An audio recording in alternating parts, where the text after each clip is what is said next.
মা রাগ করেছে, তবু আমি আজই মাকে আমার আর কুসুমের সম্পর্ক নিয়ে সবটা জানিয়ে দেব। আমি বারবার বলেছিলাম পুজো একবার শুরু হলে থামা যাবে না, কোনো বিঘ্ন আসা উচিত নয়, কিন্তু যা ভয় ছিল তাই হয়েছে। একটা ভয়ঙ্কর অশুভ কোনো কিছুর আমি ইঙ্গিত পাচ্ছি। যে প্রলয়কে আয়ুষের ভাগ্য থেকে সরানোর জন্য এই পুজো হচ্ছিল, তা এখন সরানো খুব কঠিন হবে। কিছু না কিছু অনুচিত ঘটবেই। গুরুদেব, বিশ্বাস করুন, আমি ইচ্ছা করে করিনি। আমি জানি না ঠাকুরের গায়ে কিভাবে হাত লেগে গেল। আমি ইচ্ছে করে করিনি গুরুদেব। আপনি আমাকে যা করতে বলবেন আমি তাই করব, কিন্তু আমার বোনের জন্য যেন ছোট সাহেবের কোনো ক্ষতি না হয় গুরুদেব। ন্যাকামি হচ্ছে? সাবধানে কাজ করতে পারো না, এদিকে ন্যাকা কান্না কাঁদছো। অলক্ষণে কোথাকার একটা। আরে আজ যদি আয়ুষের কিছু হয় তার জন্য কিন্তু কুসুমই দায়ী থাকবে। পুজোটা হচ্ছিল আয়ুষের ভালোর জন্য, সেই পুজোয় বিঘ্ন ঘটেছে মানে আয়ুষের তো যা খুশি হতে পারে, প্রাণও যেতে পারে না।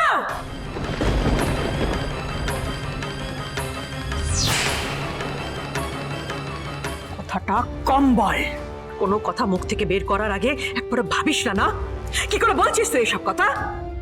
কি ভেবেছিস তুই আমি জানি না? আমি দেখিনি কি হলো, আমি নিজে দেখেছি। তোর ধাক্কায় কুসুম ব্যালেন্স হারিয়েছিল, আর সেই জন্য ঠাকুর আসন থেকে নড়ে গেছে।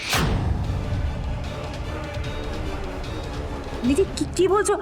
আমি কখন কুসুমকে ধাক্কা দিলাম? আমার মনে হয় তুমি টেনশনে মানে কি দেখে ফেলেছো।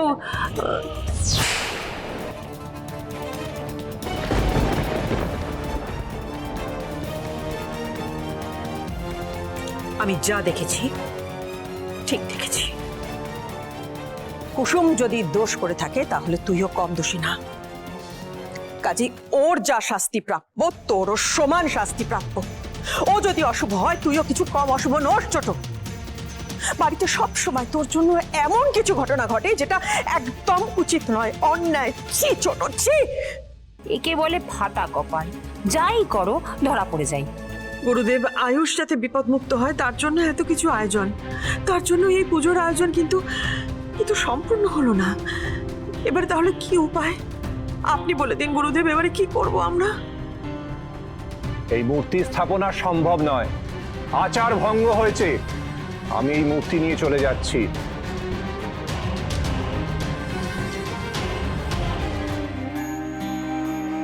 দেবীমা,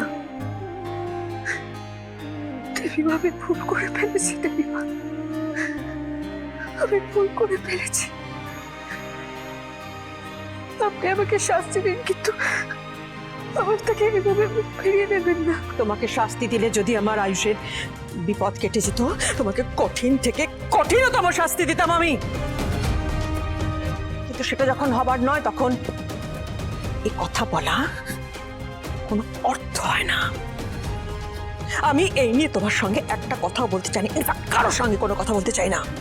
আর আমাকে কেউ বিরক্ত করুক সেটাও চাই না।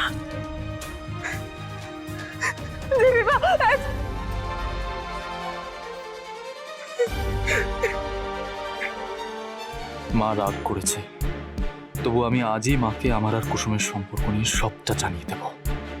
মাকে এটা বলা ভীষণ প্রয়োজন আমার।